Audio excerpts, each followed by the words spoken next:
Hi everybody. Yeah, it's been a couple of days and it's been a bit of a complicated week. So I thought I can't leave you like this without checking in at least once on Friday. And I will share with you the cards that I drew, and I'll do a bit of, comparing of the same card in different decks, in the decks that I use and that I have. And maybe we can go somewhere from there. I'm a bit tired. I hope you don't find it annoying because I'm too slow or anything. But I'm quite happy because I did a lot of cleaning work in the house. So, yeah, ow, ow, ow. But I'm quite happy because a lot of stuff is done that I was worried about. Because on Sunday, some people will be coming over to help us put up curtains in part of the house that didn't have curtains up to now. So, yay, excellent. And lamps as well. And it looks like from then on out, I will actually have a complete house of some sort. And that's rather extraordinary. And one thing that's been bugging me recently, rather, is the extent to which I and my husband also, from his background, have had a hard time feeling like we deserve a home, we need and deserve, and we work for, and in all sorts of ways, we relate to having a place, a proper place to stay, with curtains, with light in winter, with, no holes in the floor, and that type of thing. But where we come from, both of us, all that wasn't really completely obvious, or you couldn't depend on things really being okay. And I've told you, you know, told you the tale of moving house an X number of times. And I grew up like that. My husband also grew up like that, into a slightly lesser extent. And it's just been cardboard boxes. However, for my husband, things have been slightly less extreme than for me, because his parents also divorced, which is a story in and of itself, of course, for every child. But he did have a brother, and so there were different problems that I didn't have, and because I have no siblings, and I grew up with just my mum, and that has been one half of most of my troubles. Really, was that I never learned to get along with multiple different, sets of people in different circumstances, and also to, like, adapt or adopt attitudes and ideas that may be very obvious to very many people. To me, none of that is obvious, and that can be a great advantage. I sometimes feel very lucky that I don't have to listen to anybody, going on about doctrine in whatever type, if I don't want to. If I want to listen to somebody explaining things or the way they feel about things, that's fine. But nobody's telling me what to think anymore. And I've always been really happy deciding for myself what I like, what I think, what I feel, to the extent that I could get away from my mum, which was another story. So, because of course she was she was a Taurus, her sign was Taurus, and her moon was in Leo, and she was a bit of a, she was rather a forceful personality, as I've said before.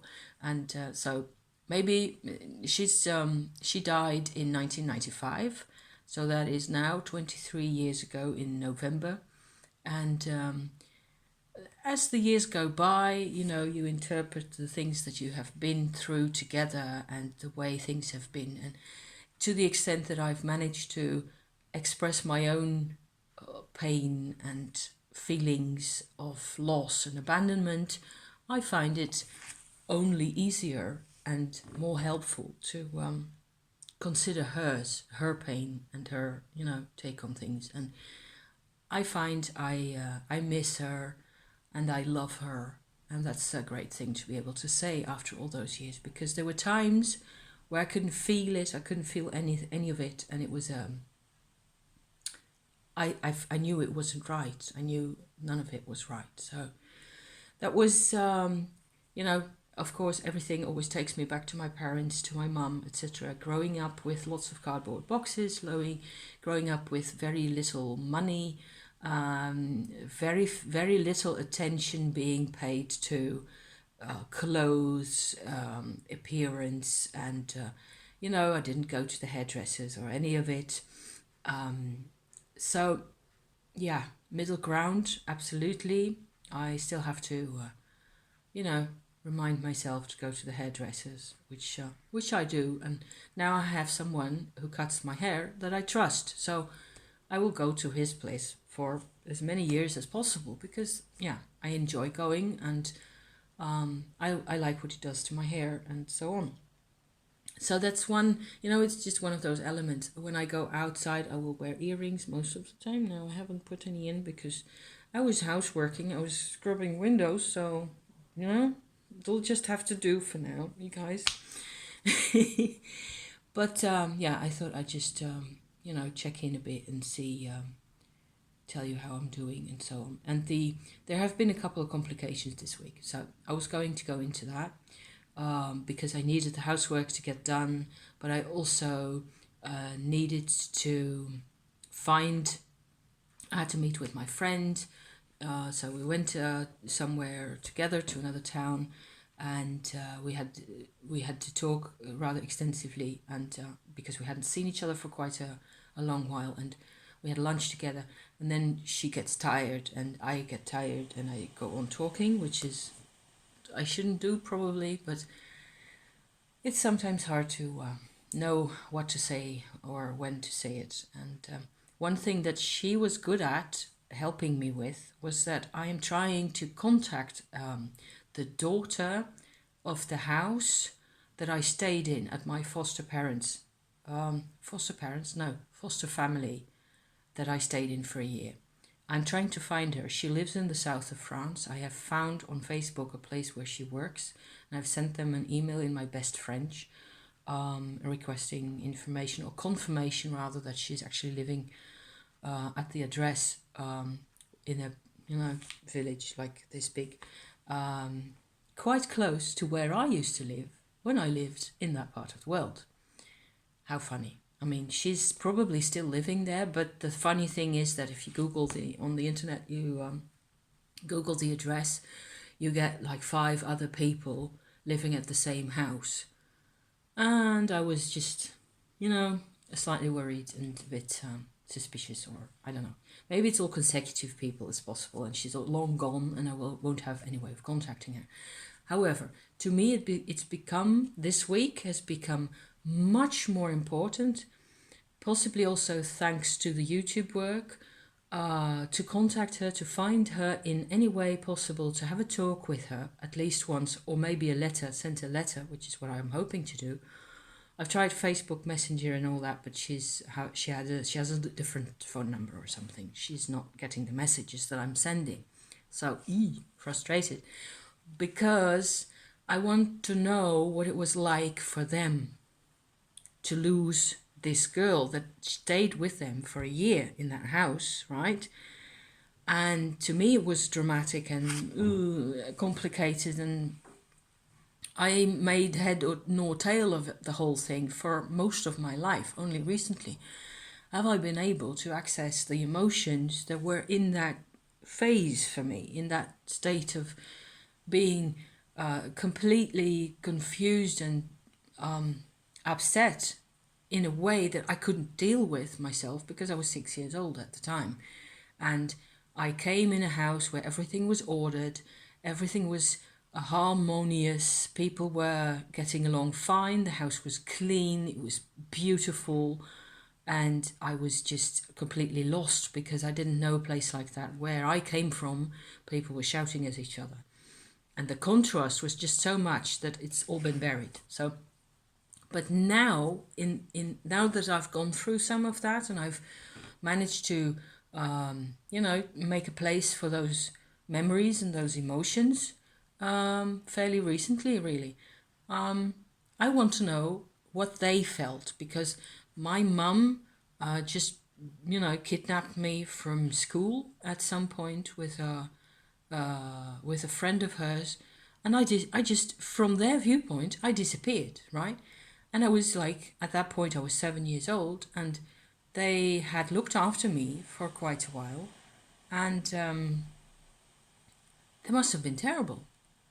And I don't know how long they have had to wait before they found out what happened. I seem to sort of very vaguely recall my mum telling me that she telephoned once we were out of the country, but she was completely obsessed with getting hold of me and keeping hold of me, because she hadn't, for a while before that, for almost a year before that, she had had no clue where I was, so she was extremely worried. And there was all this what do you call that, custody arrangements that had to be made. And in the first instance, my father tried to use me to force my mother to come back to him, and she didn't want that anymore, but she also didn't want to let go of me. So all that stuff, all that stuff is in there, and I am familiar with that, with their perspective on the story, especially my mom's perspective, because she would talk about this quite freely. And I know all that, and by now I also know how I feel about this, but I have no clue, and I think it's very, very unfair that those people have never had a chance to speak out. I have never seen them since, and I actually get a very almost guilty feeling in my stomach that I haven't looked them up before or done anything. But it's only now that I am emotionally sort of at peace enough that I can, that I can engage in a conversation with them without completely drowning in all sorts of panicky, fearful states of, guilt, and that I am betraying somebody by talking to them. Or there was always this split through the middle, right? This, going through the middle, one half. I am very much more like my dad, like I've said, and I have been forced, more or less, to live like my mum wanted us to live, and her priorities and her ideas about life were the only right ones, because Taurus, right? So I've been trying to find this woman. She's a couple of years older than me, so she must be like, I don't know, 56, 7-ish, something like that. And which I forgot about, because in my mind she's still 14 years old. Yeah, so that's been a bit tense, and lots of internet searches constantly with no results, so that's a bit frustrating. And then after that, I also had still in the house a couple of really beautiful woolen tapestries that I couldn't use, and I found a place for them as well. So that was a bit emotional for me too, because of work situation and all that. And I found a place where somebody at least will enjoy them. So bless that. And I have to let it go now. I have to. So all in all, many different sides to things. And my husband's been extremely busy this week, more than than is reasonable, I think. But working late at night, and we're going to work together tomorrow. I will be driving some of the day, at least.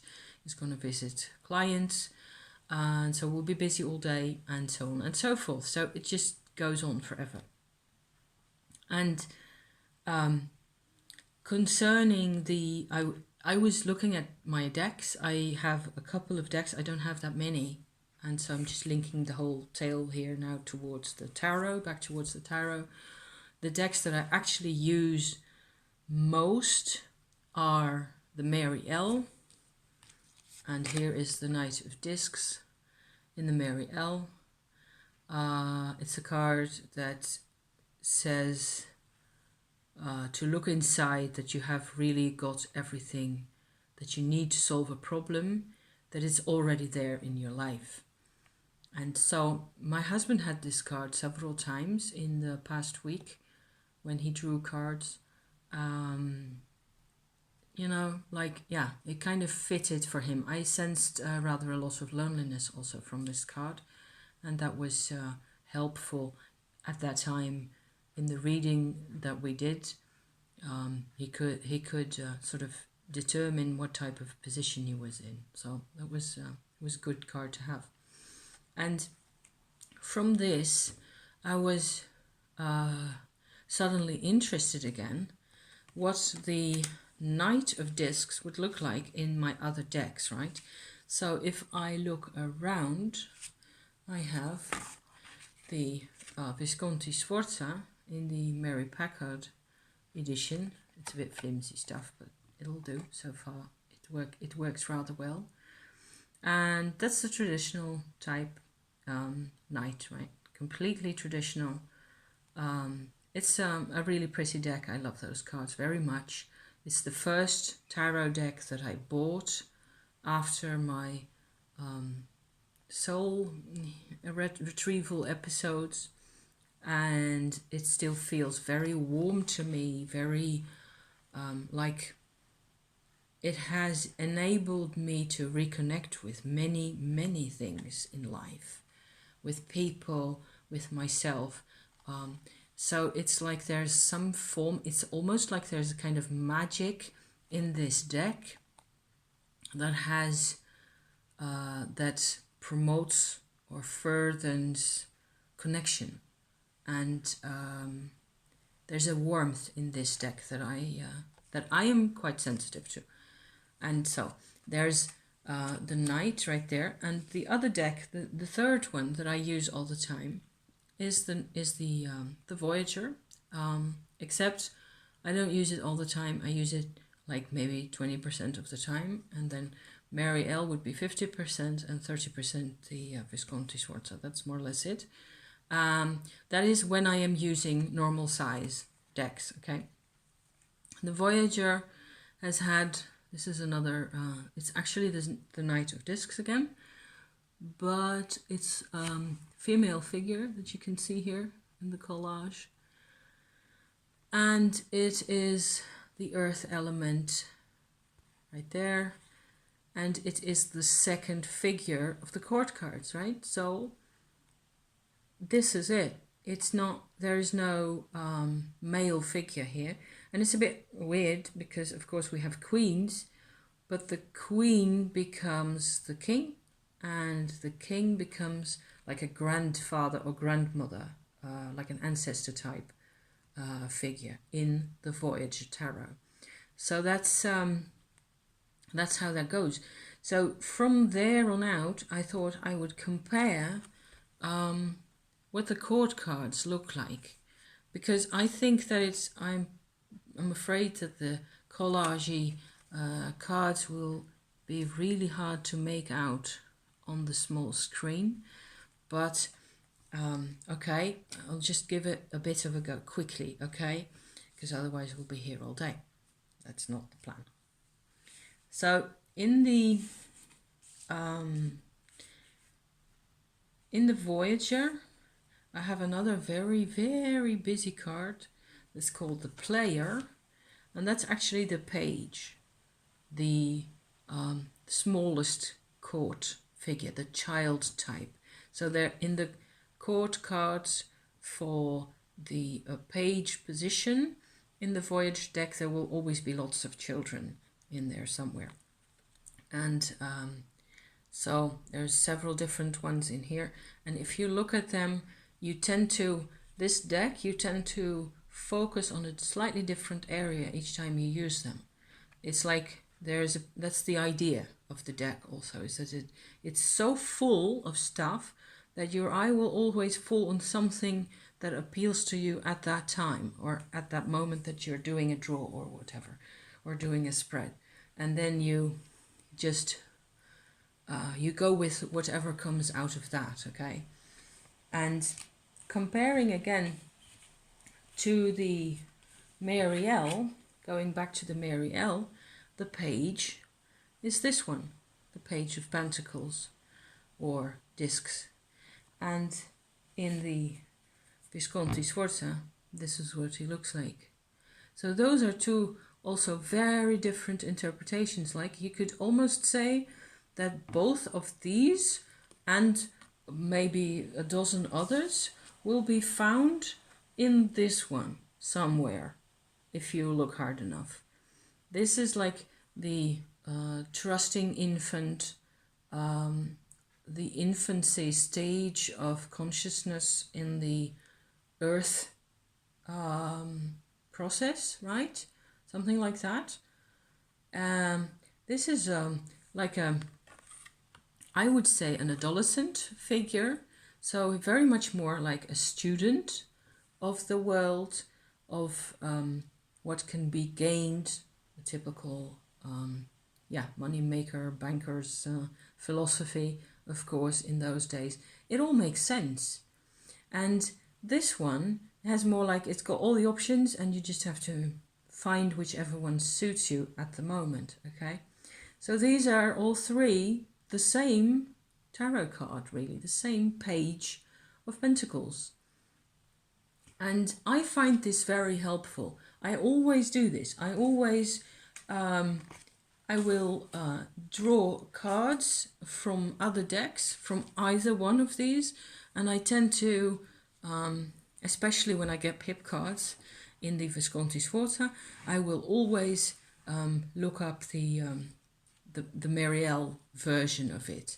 And this time, today, I started with the Knight here, the Knight of Discs, and I did it the other way around. I went back to looking what it looks like in the other two decks, okay?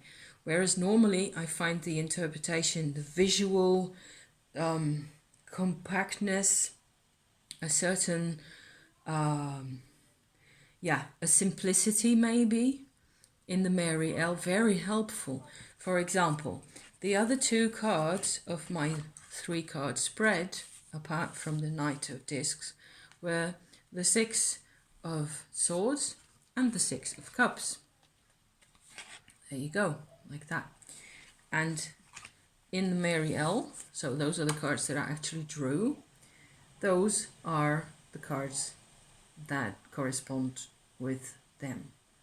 So to me, this one especially, I've had it several times in the past couple of months, the angelic figure guiding and protecting the children and the dog, that's just, very obviously emotional. It's very obviously beautiful to me to look at it that way.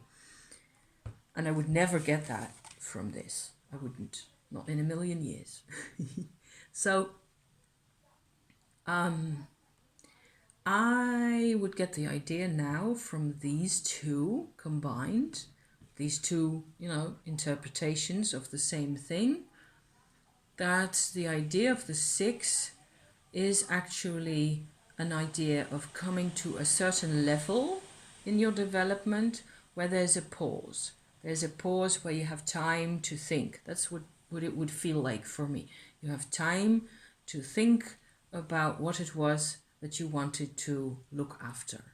So that's, to me, that's the emotion, the single emotion really of this card. And this one is a bit, it's a lot less obvious. You'd have to go to the book, right, to look it up. And in the here it comes again, infamous Voyager, I get confusion. And it's this card with all the crystals in it. I personally am rather fond, I'm a crazy crystal nut, you know that. So I'm always rather, he will take me in, the maker of this, with all the crystal photographs, you know, anytime. And the term confusion doesn't really add anything to this. So I would get less info, if possible, from this card than from this one. So what do you want in a deck? Huh? Do we want to have to remember, oh yeah, 6 stands for blah blah blah, 6 stands for the lovers. We'll go to the lovers in a bit when I'm done with these 3. Or do we want somebody to tell us really clearly this is what you're supposed to be thinking about? Or, yeah, in this case, it's completely intuitive. And there are red crystals in here that I have no idea what they are. There's a bit of lightning. And there are so many types of, yeah, so confusion, yeah. So maybe this is about having so many options that you have to make a choice. Possibly. That's okay. That sort of kind of makes sense compared to the other 2. And the 3rd card, the 6 of Cups, right there. This one I don't get at all. I find he's really freaky, and he always reminds me of the Hanged Man, who looks a bit like this, except for those weirdo claw hands over there. There's an explanation in the book, of course, that I didn't look up. So I was just, I'll just leave it at that for now. Here's the, where did he go? Now he disappeared, 6 of Cups. Didn't I pick out the 6 of Cups? Yes, I did. Here it is. Duh, obvious. Pretty, nice little round goblets, generous goblets. Love those. Everybody does, I think. And this is the 6 in the Cups element in the Voyager, and it says sorrow.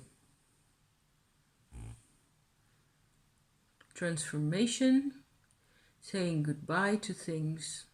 That's what I get from this, combined with the others.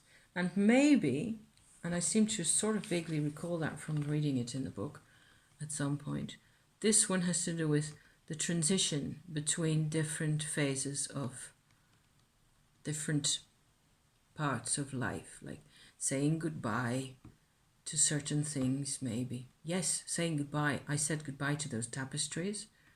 I am welcoming other things, other influences in my life, I hope. That's the idea, anyway. So, yeah, so those I think are, I'm really fond of all this stuff because I get to look at imagery, and the imagery is all very different. It's just, I like doing this, comparing the imagery. Here's the lovers, the number 6, major, right? There's the lovers in the Italian Renaissance deck. 2 people and an angel, and it's all very civilized. And this is Mary L version. 2 differently normal people, very focused on each other. And it looks to me, actually, there is an angel. Yes, everybody says that. There's the angel figure right there. Very subdued. This deck is so visceral, and you have to be able to live with that. I am sometimes scared of this deck. And I will get to the Tower card in a bit because of another, and this is going to be a lengthy affair, this video. It'll take forever to upload, but we'll get there. This is the lovers in the Voyager, which I think makes sense in some sort of way. If you're really close, yes, I suppose it does. So the lovers thing, then, the thing of the emotion of the lovers, the idea, I should maybe say, of the lovers card should be represented in my interpretation of my 6s in my spread, right? It has to do with love always. If you survive, whether you survive or not, whether it's easy or not. So I have 2 more what was it, court cards for each, and I think I'll just leave it be, because there's the normal queen and king, like these two. There you go. And this is what they look like in the Voyager. I'll just finish up the story right there. So this is the queen, the sort of almost adult stage, or adult, capable, sovereign person, which would be female if you use a traditional deck. This is unisex, both sexes, ancestor vibe. I like this. I like those. They really went, to some length to get their idea across. I think that's pretty cool. And in the Marielle, this is what they look like. Warning: there's naked stuff going on there. You have to be able. That's what I mean by visceral, right? They're pretty. I think they're amazingly well drawn. She's a fabulous artist. So there we go. I think I'll just upload this for now. Thank you so much for listening. And in the next smaller episode, I will be doing a slightly more detailed, or maybe a bit personal, a bit also regarding the tower cards in these decks and one other deck. So back in a bit.